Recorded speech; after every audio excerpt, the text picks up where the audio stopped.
لله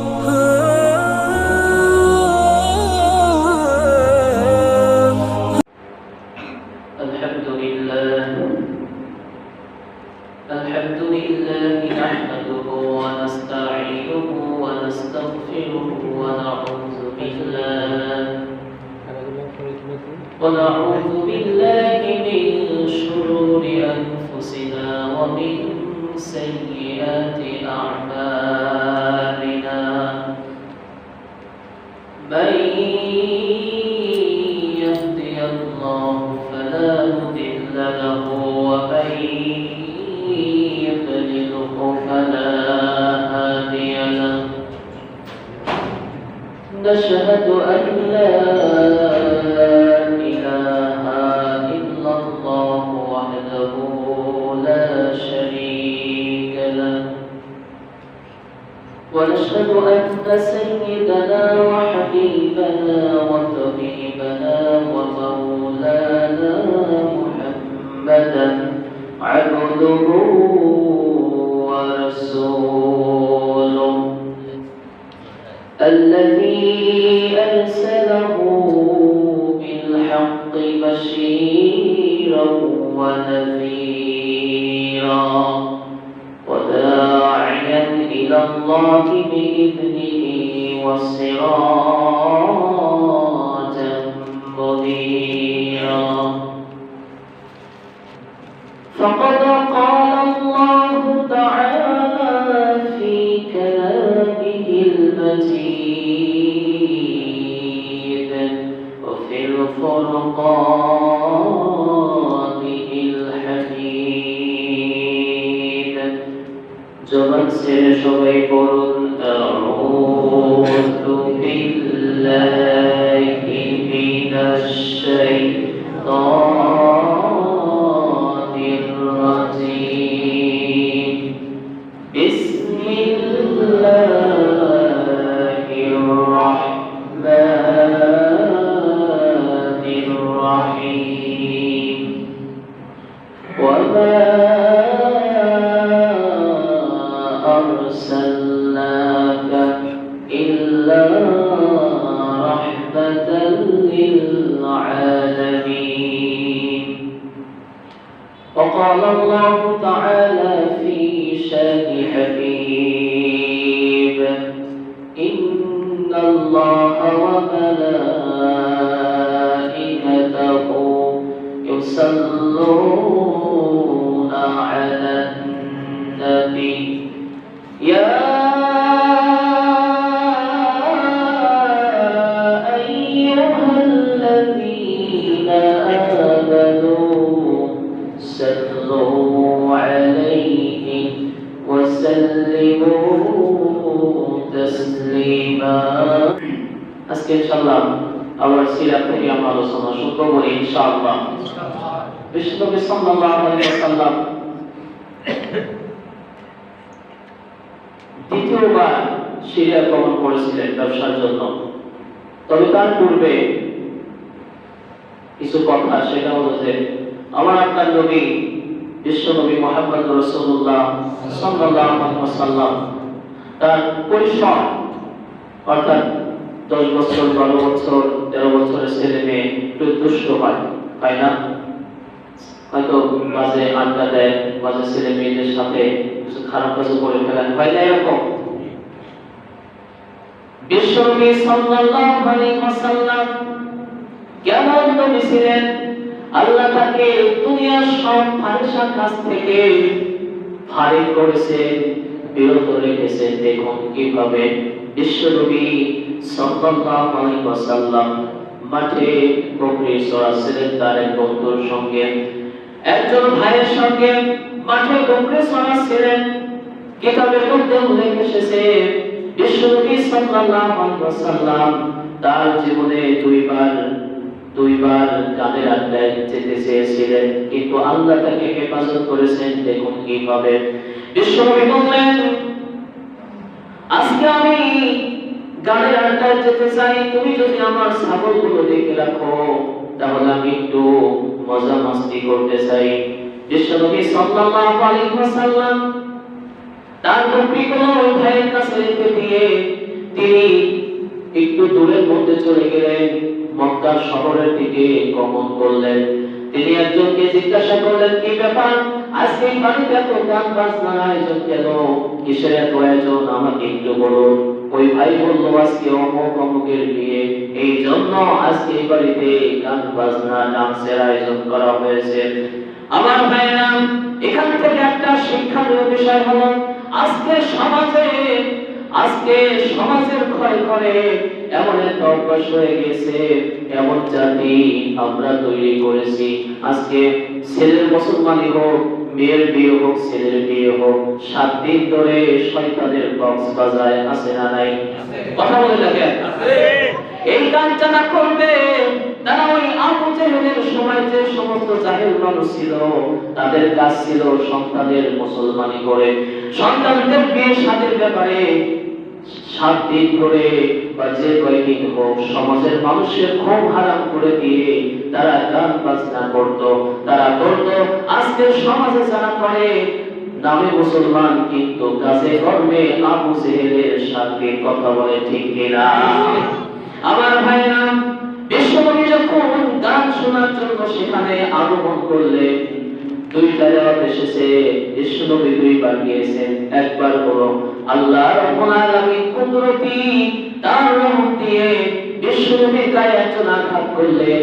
বিশ্বনবী সাল্লাল্লাহু আলাইহি ওয়াসাল্লাম সঙ্গে সঙ্গে মাটিতে লুটিয়ে পড়লেন, তার সেন্সলেস হয়ে গেল।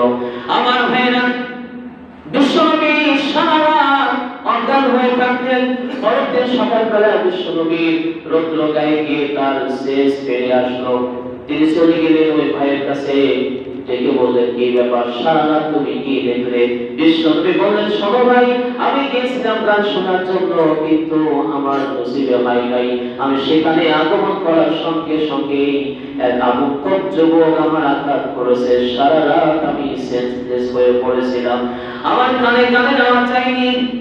এবার দ্বিতীয়বার একদিন যুবককে বললেন, যুবক, আমি আজকেও যেতে চাই, গান শোনার জন্য যেতে চাই। যুবকের কাছে ছাগল গোবর জমা করে দিলেন। এবার তিনি চলে গেলেন। যখন কানে পৌঁছে গেলেন, আমার ভাইয়েরা, সঙ্গে সঙ্গে আমার আপনার নবী অজ্ঞান হয়ে মাটিতে পড়ে গেলেন। সুবহানাল্লাহ। আমার আপনার নবী জীবনে কোনো ফাহিশা কাজ করেন নাই। শুধু তাই নয়, বিশ্বনবী সাল্লাল্লাহু আলাইহি ওয়াসাল্লাম যখন চাচা আবু তালেবের সঙ্গে কাবা ঘর নির্মাণের কাজ করছিলেন, হঠাৎ করে কয়েকজন যুবক তাদের লুঙ্গিগুলো খুলে লুঙ্গি মাথায় পেঁচিয়ে বা পাথরগুলো কাপড়ে বেঁধে মাথায় করে টানছেন। আমাদের সমাজে এমন যুবক নাই? ছোটবেলায় আপনারা করেন নাই? আপনারা তো বেশি করছেন, যারা মুরব্বী আছে, 10 বছর বয়সে আপনারা কাপড়ই পরেন নাই, এরকম আমরা শুনি না আমাদের দাদারা বলে, ঠিক কিনা? এখনকার যুবকরা 16 বয়স থেকে কাপড় পরে। কিন্তু আমার আপনার নবী কেমন নবী? বিশ্ব নবীকে আবু তালেব বললেন, ভাতিজা, ওই যে তোমার ভাইয়েরা পরনের কাপড় লুঙ্গি খুলে মাথায় পেঁচিয়ে পাথর টানে, তুমি কেন কাপড় খোলো না? তুমিও কাপড় খুলে পাথরগুলো টানো। বিশ্বনবী বললেন, না, আমি খুলতে পারবো না। কিন্তু আবু তালেব বিশ্বনবীর লুঙ্গিতে হাত দিতে না দিতেই আমার আপনার নবী সঙ্গে সঙ্গে মাটিতে অজ্ঞান হয়ে পড়ে গেলেন। সুবহানাল্লাহ। আমার আপনার নবী লজ্জায় স্থান এই পৃথিবীতে আর কেউ দেখেন নাই। হযরত হালিমাতুস সাদিয়া বলেন, এই কুরাইশি মুহাম্মদ এমন একজন সন্তান, এমন একজন আল্লাহ রাব্বুল আলামিন তাকে পয়গম্বর করে পাঠিয়েছিলেন। ছোটবেলাতেই তার বহির্প্রকাশ ছিল। তিনি আমার ঘরে যখন লালিত পালিত হচ্ছিলেন, তিনি ক্ষুধার যন্ত্রণায় কোনোদিন কাঁদেন নাই, ক্ষুধার যন্ত্রণায় কোনোদিন কান্নাকাটি করেন নাই।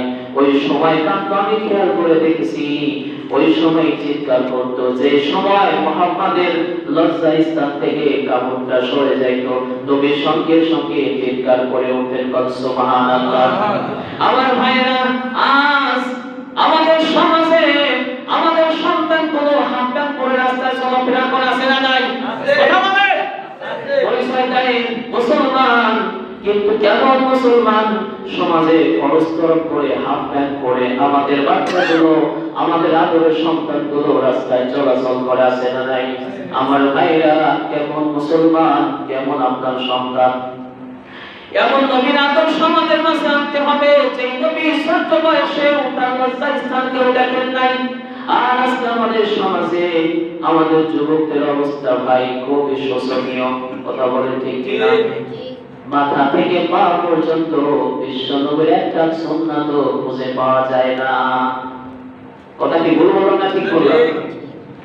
আমার ভাইরা, বিশ্ব নবী যৌবনে পদার্পণ করলেন। আমার আপনার নবীর খ্যাতি সারা মক্কায় ছড়িয়ে পড়ল। আমানতদারিতা, বিশ্বস্ততা, তার চরিত্র গুণাবলী সারা মক্কায় ছড়িয়ে পড়ল।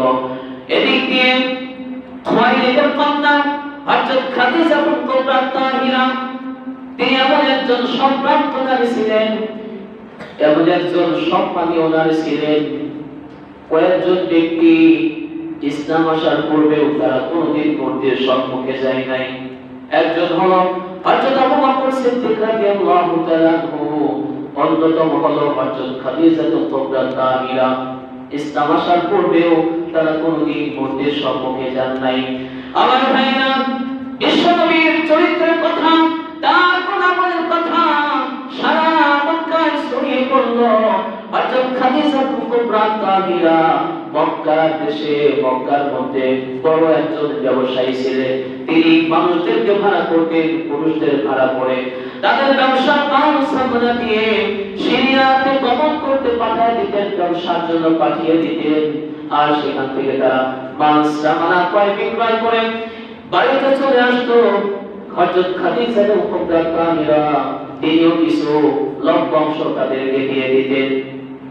তিনি যখন শুনতে পেলেন কুরাইশ বংশে এমন একজন আমানতদারী, এমন একজন চরিত্রওয়ালা বিশ্বনবী মুহাম্মদ ইবনে আব্দুল্লাহ চলে এসেছে, তিনি জানতে পারলেন, একজনকে খবর দিয়ে পাঠালেন, যাও মুহাম্মদ ইবনে আব্দুল্লাহকে ডেকে নিয়ে আসো, তার সঙ্গে কিছু কথা আছে। খাদিজা কুবরা তাহিরা সংবাদ পাঠিয়ে দিলেন। বিশ্বনবী তার দরবারে হাজির হয়ে গেল। খাদিজা কুবরা তাহিরা বললেন, শোনো, তোমার আমানতদারিতা, আপনার বিশ্বস্ততা, আপনার চরিত্রের কথা তামাম মদিনায়, তামাম মক্কায় ছড়িয়ে পড়েছে। আপনার সঙ্গে আমি বাণিজ্য করতে চাই। আপনি যদি আমার ব্যবসার মাল সিরিয়াতে গমন করেন, সেখান থেকে যদি ক্রয় বিক্রয় করে আসেন, আমি অন্যদের যে লভ্যাংশটা দেই তার চাইতে আপনাকে বেশি লভ্যাংশ দেব। আপনি রাজি আছেন কিনা? বিশ্বনবী সঙ্গে সঙ্গে রাজি হয়ে গেলেন। সুবহানাল্লাহ। আমার ভাইরা, বিশ্বনবী সাল্লাল্লাহু আলাইহি ওয়াসাল্লাম 16 জিলহজ খাদিজা কুবরা তাহিরার মাল সামনা নিয়ে সিরিয়ার দিকে রওনা করবেন। তার সঙ্গে খাদিজার একজন দাসী, একজন গোলাম, তার নাম হলো মাইসারা। নাম কি? নাম কি? খাদিজা কুবরা তাহিরা মাইসারাকে সঙ্গে পাঠিয়ে দিলেন, যাও মুহাম্মদ ইবনে আব্দুল্লাহ ঠিকমতো চিনবে কিনা, এর জন্য তুমি সঙ্গে চলে যাও। মরুভূমি রাস্তা দিয়ে চলাচল করতেছিল। হঠাৎ করে একটা গাছের নিচে একজন পাদ্রীর বসবাস ছিল। পাদ্রীর নাম হলো নাসতুরা নামক পাদ্রী। এই পাদ্রী ঘরের মধ্যে খ্রিস্টীয় পাদ্রী উপাসনা করতেছিলেন। হঠাৎ করে খাদিজা কুবরা তাহিরার এই গোলাম মাস্তারা, এই গোলাম মাইসারা, তিনি যখন ওই গাছের নিকটে গেলেন, সারা রাত সারা দিন রোদের মধ্যে পড়েছেন, ক্লান্ত হয়ে গিয়েছেন। বিশ্বনবীকে বললেন, মুহাম্মদ ইবনে আব্দুল্লাহ চলুন একটু বিশ্রাম করে আসি। মাইসারা ওই রাস্তাতে অনেকবার যাতায়াত করেছেন, কিন্তু কোনোদিন পাত্রীটাকে ডাকেন নাই। এবার পাত্রী ভিতর থেকে বের হয়ে আসলো, শোনো শোনো শোনো, তোমার সঙ্গে কিছু কথা আছে। পাদ্রী মাইসারাকে ভিতরে ডেকে নিয়ে গেলেন। আর তিনি বললেন, কি ব্যাপার তোমার সঙ্গে এই বালকটিকে, এই যুবকটিকে? তিনি বললেন, তিনি কুরাইশ বংশের একজন সম্ভ্রান্ত পরিবারের একজন যুবক। ওর বাবার নাম হলো আব্দুল্লাহ, আব্বাও নাই মাও নাই, এদের একটা সন্তান। হযরত মাইসারা তখন বললেন, তার আব্বা নাই, তার মা নাই, দুনিয়াতে এতিম। খাদিজা কুবরা তাহিরার মাল সামানা নিয়ে ব্যবসার জন্য আমরা সিরিয়াতে গমন করব। এই নাস্তরা নামক পাত্রী বললেন, শোনো শোনো, এই পথ দিয়ে এই গাছের নিচে ইতিপূর্বে কেউ বসে নাই। আমি কিতাবের মধ্যে উল্লেখ পেয়েছি সিরিয়াতে গমন করার জন্য, সিরিয়াতে ব্যবসা বাণিজ্য করার জন্য এই রাস্তা দিয়ে আখিরি জামানার শেষ নবী বিশ্ব নবী মুহাম্মদ রাসূলুল্লাহ সাল্লাল্লাহু আলাইহি ওয়াসাল্লাম গমন করবে, আর তিনি এই গাছের নিচে আশ্রয় লাভ করবে। শোনো, আমি তোমাকে বলি, এই ব্যক্তি দুনিয়ার কোন সাধারণ মানুষ নয়, ইনি হলেন আখিরি জামানার নবী, এই জামানার শ্রেষ্ঠ মানব, শ্রেষ্ঠ নবী হবে। সুতরাং তুমি তাড়াতাড়ি একে নিয়ে মক্কায় ফিরে যাও। আমার ভাইরা, মাস্তুরা মাইসারা বললেন, আরো একটি ঘটনা তিনি বললেন, তিনি যে নবী হবেন এই মাইসারার কাছে পরিষ্কার হয়ে গেল। এই জন্য তিনি খেয়াল করেছিলেন আমার আপনার নবী মাইসারার সঙ্গে উঠে উপরে সাওয়ার হয়ে তিনি যখন মরুভূমির প্রচন্ড রোদের মধ্যে রওনা করেছিলেন, মাইসারা খেয়াল করেছিলেন দুইটা ফেরেশতা, দুইজন সাদা কাপড় পরে কিন্তু দুইজন ফেরেশতা আমার আপনার নবীর মাথার উপরে ছায়ার ব্যবস্থা করে দিয়েছিলেন। মাইসারার কাছে পরিষ্কার হয়ে গেল এমন কোন মানুষ এই পৃথিবীতে নাই আকাশ থেকে যার মাথার উপরে ছায়া দিতে পারে, এটা নবী ছাড়া কেউ হবে না। আমার ভাইরা, ব্যবসার কাজ শেষ করে তাড়াতাড়ি বিশ্ব নবী সাল্লাল্লাহু আলাইহি ওয়াসাল্লাম খাদিজা কুবরা তাহিরার মাল সামানা ফেরত দিয়ে দিলেন, বিনিময়ে অনেক লোক বংশ আমার আপনার নবীকে দিয়ে দিলেন। খাদিজা কুবরা তাহিরা তার আমানতদারিতা, তার বিশ্বস্ততা, তার চরিত্র আচরণ থেকে বিশ্বনবীর প্রতি আকৃষ্ট হয়ে গেলেন, বিশ্বনবীর প্রতি আকৃষ্ট হয়ে গেলেন, দুর্বল হয়ে গেলেন। দাসী দিয়ে বিশ্বনবীর কাছে প্রস্তাব পাঠিয়ে দিলেন, যাও বিশ্বনবী মুহাম্মদ ইবনে আব্দুল্লাহ যদি রাজি থাকে আমি তাকে বিবাহ করতে চাই, তুমি তার কাছে প্রস্তাব নিয়ে যাও। অপর এক বর্ণনায় এসেছে বিশ্বনবী সাল্লাল্লাহু আলাইহি ওয়াসাল্লাম তার একজন সাথীর সঙ্গে চলাফেরা করতেছিলেন। অপর বর্ণনায় এসেছে খাদিজা কুবরা তাহিরার বোন তাকে প্রস্তাব দিয়েছিলেন। যাই হোক, বিশ্বনবীর কাছে প্রস্তাব চলে গেল, আপনি যদি রাজি থাকেন খাদিজা তাকে বিবাহ করতে চাই। বিশ্বনবী বললেন, না না, আমার মুখ থেকে এই মুহূর্তে আমি কোনো কথা বলতে পারছি না। তার কারণ হলো আমাকে কোলের পিঠে করে একজন ব্যক্তি লালিত পালিত করেছে, তিনি হলো আমার চাচা আবু তালেব। তার কথা না শুনে, তার কাছে না বলে আমি তোমাকে এই মুহূর্তে সিদ্ধান্ত দিতে পারবো না। সুবহানাল্লাহ। কিন্তু আজকে আমাদের যুবকরা একা একাই কাম সাথে আছে না নাই? কথা বলে দেখেন। আমার ভাইরা, বিশ্বনবীর জীবন থেকে আদর্শ গ্রহণ করুন। বিশ্বনবী বললেন, না, এই মুহূর্তে আমি তোমাকে কোনো কিছু বলতে পারি না। আমার একজন গার্ডিয়ান আছে, আমার একজন অভিভাবক আছে, যে ব্যক্তি আমাকে খাবার খাইয়েছে, আমাকে বড় করেছে, সন্তানের চাইতেও বেশি ভালোবাসা দিয়েছে, তার কাছে আমি শুনবো, তারপরে আমি তোমাকে জানাবো। এবার বিশ্বনবী আবু তালেবের কাছে চলে গেলেন, কেউ বললেন, চাচা, এই মক্কার মধ্যে সম্ভ্রান্ত নারী খাদিজা কুবরা তাহিরা খাদিজা বিনতে খুয়াইলিদ বিবাহের জন্য প্রস্তাব পাঠিয়েছে। আবু তালেব বললেন, খাদিজা রে, কানটা খাড়া করে শোনো, এই মক্কার মধ্যে সুন্দরী, চরিত্রা এবং সম্ভ্রান্ত যদি কোনো মেয়ে থাকে তিনি হলেন খাদিজা। তার চরিত্র কোনো কালে নাই, তিনি একজন ভালো মানুষ, তিনি একজন ভদ্র মহিলা। তুমি যদি বিবাহ করতে চাও আমার কোনো আপত্তি নাই। সুবহানাল্লাহ। ওই মুহূর্তে বিশ্বনবীর বয়স হলো 25 আর মা খাদিজা কুবরা তাহিরার বয়স হলো 40। ব্যবধান কয় বছর? কথা বলে দেখেন, 15 বছরের ব্যবধান। আজকে সারা পৃথিবীতে এমন নাস্তিকগণ আছে যারা কথা বলে বিশ্বনবী নারী নবী ছিলেন। নাউজুবিল্লাহ। বলে না, বিশ্বনবী যদি নারী নবী হতেন, একজন 25 বছরের তাগড়া যুবক কখনো একজন 40 বছরের মেয়েকে, মহিলাকে বিবাহ করতেন না। কথা বলে দেখেন, বিশ্বনবী যদি নারী নবী হতেন, একজন 25 বছরের যুবক কোনদিন একজন বৃদ্ধা মহিলাকে বিবাহ করতে পারেন না।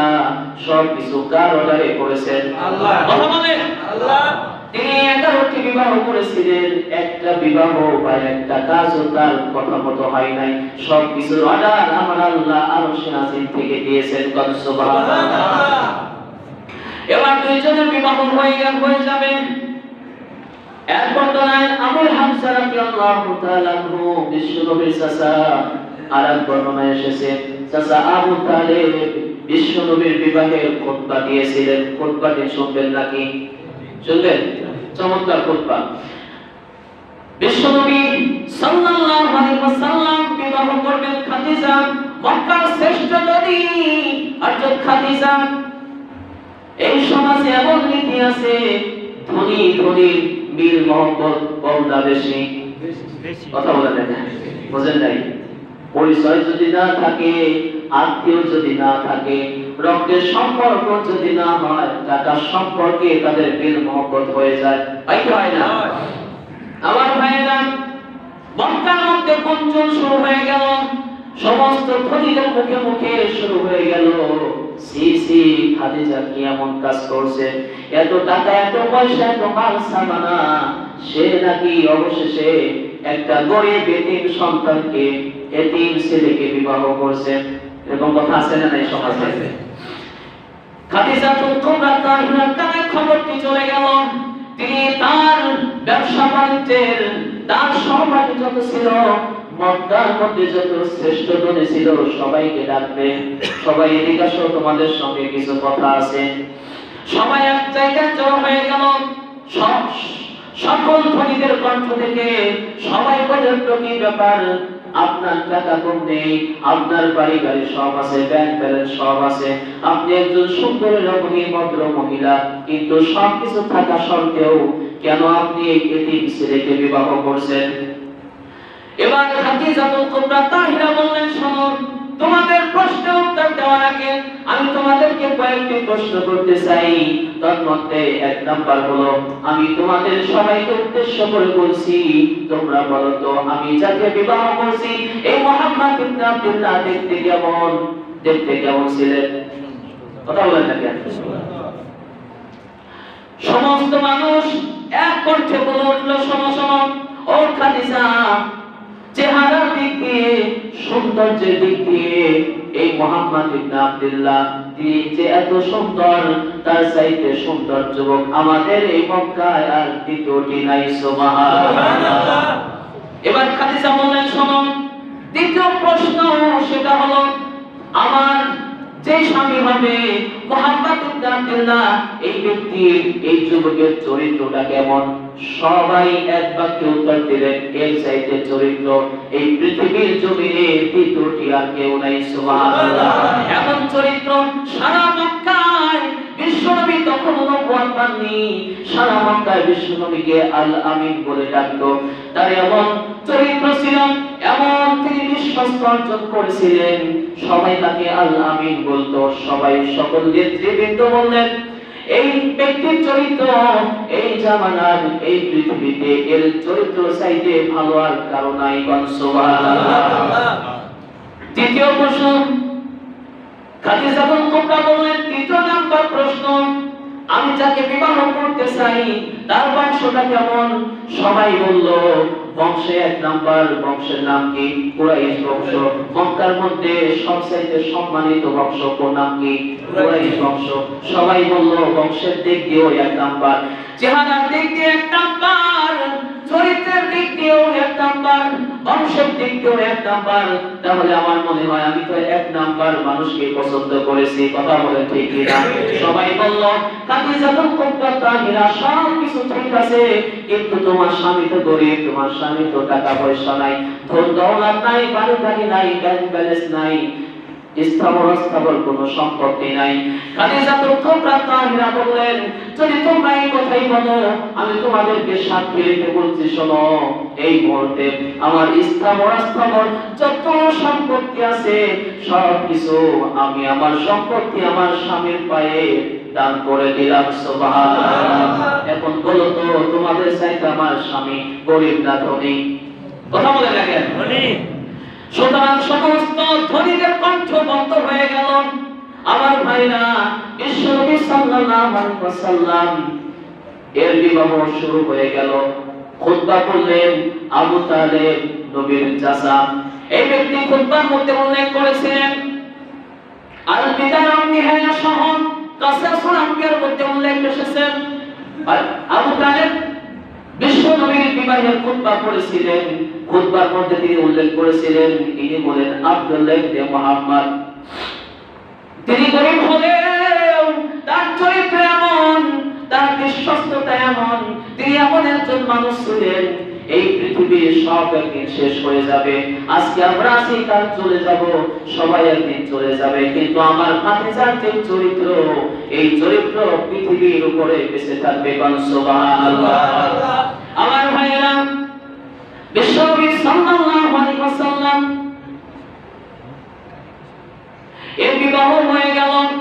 খাদিজাতুল কুবরা তাহিরার সব সম্পদ বিশ্বনবীর কাছে দান করে দিলেন। বললেন, স্বামী গো, ইসলামের জন্য সব আমি দান করে দিলাম, আপনার যত ইচ্ছা হয় সব আপনি ইসলামের জন্য খরচ করুন। হযরত খাদিজা বিশ্বনবীকে এমন ভালোবাসা দিয়েছেন, কিতাবের মধ্যে উল্লেখ এসেছে আল্লাহ রাব্বুল আলামিন একদিন আমার আপনার নবী এরা গুহার মধ্যে আছেন, জিবরাইল আমিন চলে আসলো, সে বলছে, ইয়া রাসূলুল্লাহ, ইয়া হাবিবাল্লাহ, আল্লাহ আপনার স্ত্রী হযরত খাদিজা তার জন্য আল্লাহ ওই আরশে আজিম থেকে আপনার স্ত্রীর জন্য সালাম পাঠিয়েছে। সুবহানাল্লাহ।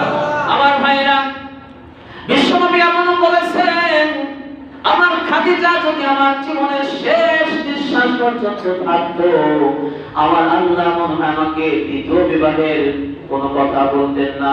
এমন ভালোবাসা দিয়েছেন, এমন যত্ন করেছেন। বিশ্বনবী বলেছেন, হাদিসের মধ্যে উল্লেখ এসেছে, খাদিজার জন্য আল্লাহ রাব্বুল আলামিন জান্নাতের মধ্যে মণিমুক্তাতে একটা প্রাসাদ খাদিজার জন্য বানিয়ে রেখেছেন। সুবহানাল্লাহ। এই খাদিজা যখন দুনিয়া থেকে বিদায়, তার যখন সময় ঘনিয়ে আসলো, দুনিয়া থেকে খাদিজাতুল কুবরা বিদায় হয়ে যাবেন, এমন সময় বিশ্বনবী সাল্লাল্লাহু আলাইহি ওয়াসাল্লাম পাশে বসে আছেন। ফাতিমা রাদিয়াল্লাহু তাআলা না পরিচয় টুকরা সন্তান পাশে বসে আছে। ফাতিমা কাঁদে, নবী কাঁদে, সবাই যখন কাঁদে, ফাতিমার বেশি কান্না বন্ধ হয় না।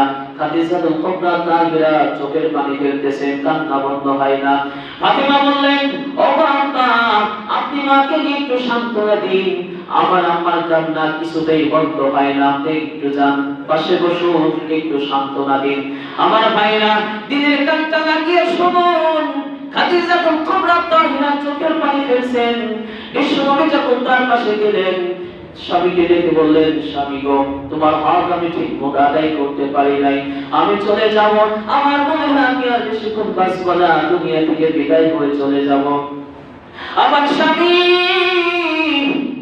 আপনার কাছে কিছু আবদার আমি করতে চাই, আমি দুনিয়া থেকে চলে যাব, তার পূর্বে আপনার কাছে কিছু চাওয়া আমার আছে। বিশ্বনবী বললেন, ওগো খাদিজা, তোমার জীবনটাই আমার জন্য তুমি ওয়াকফ করে দিয়েছিলে, তোমার সম্পত্তি দিয়েছো, তোমার জীবন, তোমার খেদমত সবকিছু আমার জন্য উৎসর্গ করে দিয়েছো। এই শেষ মুহূর্তে তুমি যদি আমার পরিচয়টা চাও, আমি সেটাও দিতে প্রস্তুত আছি। ও খাদিজা, তুমি কি চাও আমাকে বলো। খাদিজাতুল কুবরা তাহিরা বললেন, নবী গো, আমি জানি আমি এই মুহূর্তে চলে যাব, আমার সময় শেষ হয়ে গেছে, আমার ভয় হয় ওই কবরের মধ্যে কিভাবে আমি প্রশ্নের উত্তর দেব, আমার খুব ভয় লাগে। তার পূর্বে আমি তোমার কাছে কিছু জিনিস চাইবো। এক নাম্বার হলো, এই গোসলের বন্দোবস্ত দুনিয়ার কেউ যেন না করে, আমি চাই আপনি আমার গোসলটা করিয়ে দেন। সুবহানাল্লাহ। বিশ্বনবী রাজি হয়ে গেলেন। দ্বিতীয় নাম্বার তিনি চাইলেন, দুনিয়ার কোন কাপড় দিয়ে আমার কাপড়ের কাপড় আপনি বানাবেন না, আমার গায়ে দুনিয়ার কোন কাপড়ের কাপড় আপনি লাগাবেন না। আপনার কাছে আমি একটা জিনিস চাই, সেটা হলো আপনার গায়ের যে জুব্বা আছে, ওই জুব্বা দিয়ে আপনি আমার কাপড়ের ব্যবস্থা করে দিবেন। বিশ্বনবী রাজি হয়ে গেলেন। তিনি আরেকটা চাওয়া চাইলেন, সেটা হলো, বিশ্বনবীকে বললেন, নবী গো, আপনি নবী হয়ে আপনার জানাজা পড়াবেন না, আপনার কাছে একটা চাওয়া, সেটা হলো আপনি আমার স্বামী ওই কাল কিয়ামতের মাঠে আমি যখন কোনো কিছুতেই পার পাবো না, আপনি যে আমার স্বামী, এই ওসিলায় আল্লাহ আমাকে অবশ্যই পার করে দিতে পারেন। নবীকে বললেন, নবী গো, আপনি আমার জানাজাটা পড়িয়ে দিবেন। নবী রাজি হয়ে গেলেন। 4 নাম্বার প্রশ্ন হলো, নবী গো, সবাই যখন আমার দাফন করে শেষ করে আসবে, সবাই যখন দাফন করে কাফন করে মাটি দিয়ে সবাই যখন চলে আসবে, নবী গো, আপনি খবরদার চলে আসবেন না, আপনি আসবেন না। আমার বড় ভয় লাগে নবী গো, জানি না প্রশ্নের উত্তর দিতে পারবো কিনা। নবী আপনার কাছে চাওয়া, সেই দিন যখন সবাই চলে আসবে আপনি দাঁড়িয়ে থাকবেন আর আমার প্রশ্নের উত্তরগুলো আপনি নিজেই দিয়ে দিবেন। আমার নবী রাজি হয়ে গেল। আমার ভাইরা, খাদিজাতুল কুবরা তাহিরা দুনিয়া থেকে চলে গেলেন। বিশ্ব নবী সাল্লাল্লাহু আলাইহি ওয়াসাল্লাম গোসলের বন্দোবস্ত করলেন। আমার ভাইরা, বিশ্ব নবীর জুব্বা, তার গায়ের গন্ধ জড়িত, তার গায়ের জুব্বাটা খাদিজাতুল কুবরা তাহিরা বলেছিলেন, যখন আমি কবরে আপনার পরিহিত, আপনার পরিধেয় বস্তু, আপনার জুব্বাটা যখন গায়ে দিয়ে শুয়ে থাকবো, মুনকার নাকির চলে আসবে, আপনার গায়ের গন্ধ শুকে আমার এমন হতে পারে কষ্ট না নিয়েই ফেরেশতারা চলে যেতে পারে। খাদিজাতুল কুবরা তাহিরা অবাক হয়ে গেলেন। বিশ্ব নবীর জুব্বাটা খাদিজার জন্য পরিয়ে দিলেন, কবরের মধ্যে রেখে আসলেন। সবাই চলে যায়, কয়েকজন সাহাবী দাঁড়িয়ে আছে। আমার ভাইয়েরা, খাদিজাতুল কুবরা তাহিরার দাফন কাফন সব শেষ। কয়েকজন সাহাবী দাঁড়িয়ে আছেন, বিশ্বনবী কবরের পাশে দাঁড়িয়ে আছেন। আমার ভাইরা, খেয়াল করে শুনুন, ভালোবাসা কেমন ভালোবাসা! স্ত্রীর সঙ্গে খাদিজার বিশ্বনবীর কেমন ভালোবাসা ছিলেন! বিশ্বনবী কবরের পাশে দাঁড়িয়েছেন, চোখের পানি ফেলছেন। ওই দিক থেকে আবু বকর বলেন, নবী গো, আর দেরি করবেন না, সব কিছু তো শেষ, চলুন এবার বাড়িতে যাই। এবার বিশ্বনবী বললেন, না না আবু বকর, তুমি যাও, আমার খাদিজা বলেছে আমি যেন তাকে একা ছেড়ে না যাই। কয়েক মুহূর্ত হয়ে গেল, বিশ্বনবী কবর থেকে সরেন না, বিশ্বনবী কবর থেকে সরে দাঁড়ান না। এদিক থেকে আবার আল্লাহ রাব্বুল আলামিন জিবরাইলকে বলেন, জিবরাইল রে, আর দেরি করিস না, বন্ধুর চোখের পানি সহ্য হয় না, তাড়াতাড়ি চলে যা। আর জিবরাইল এসে বললেন, নবী গো, আমার আল্লাহ রাব্বুল আলামিন সব কিছু দেখেছেন, আপনি যে চোখের পানি ফেলে কাঁদছেন, খাদিজা আপনার কাছে চেয়েছিল প্রশ্নের উত্তর দেওয়ার ব্যবস্থা, খাদিজা আপনার কাছে চেয়েছিল। নবী গো, আপনার কোনো চিন্তা নাই, আপনার কোনো ভয় নাই, আপনি বাড়িতে চলে যান। খাদিজা প্রশ্নের উত্তর দেওয়ার জন্য ওই আরশের মালিক আমার আল্লাহ রাব্বুল আলামিন প্রস্তুতি নিয়েছে। সুবহানাল্লাহ।